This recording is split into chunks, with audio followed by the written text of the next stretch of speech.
This is Tom Dillon, the Lifetime Liberal. Today is Thursday, May 29th, 2025. The title of this rant is "The Court of International Trade Gobsmacks the Commander-in-Chief, but the damage is done."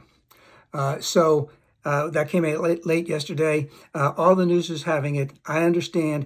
Yes, total rebuke of Trump's tariffs. They owe money back. Stops right away. They're done. It's going to go to the Supreme Court.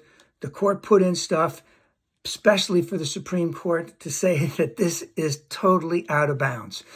And I want to talk about two things. Number one, the damage it has done emotionally, spiritually, physically, financially to all the businesses in the United States, and let's just say overseas also. But let's look at the small importer, a small shop, 5 to 10 people, family owned. They might have mortgaged the house. They might have mortgaged their land.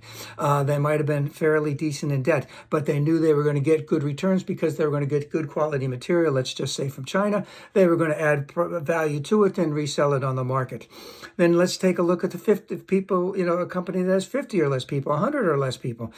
They can't survive for this amount of time without, steady work, without customers, without being able to import product.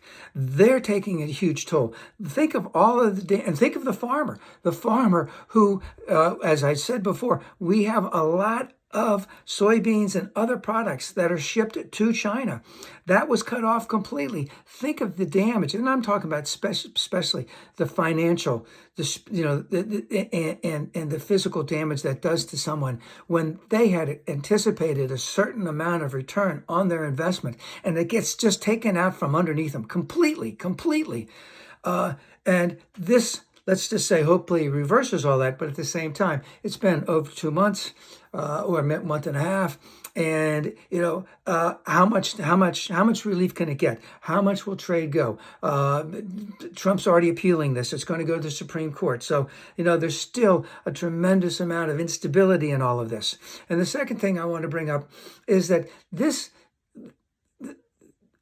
thing from Trump, from his cadre of co-conspirators, is they knew that this was here's the law. This is what you can reasonably say was within the law. They said that it was like this much. They were so outside the concept of what that law meant that everyone knew it was going to get smacked down. But now, I know that this is what they wanted. They thought they could get away with it. The question I have, or the thing that I am most upset about in reference to this end of it, is that the mainstream media, they knew. They had talked to specialists. They had talked to lawyers. They had talked to judges. They had talked to all this other stuff.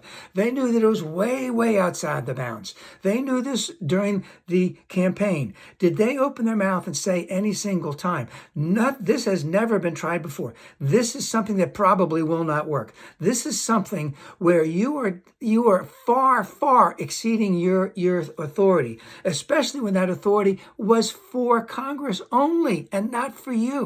So, big win for the people. The damage has been done. He's going to keep doing it again, and we have to be relentless and unending in rebuking every single thing he's trying to do, because it's so outside the norm, and it's only to hurt the little person and to put more money into the billionaire and oligarch's hands.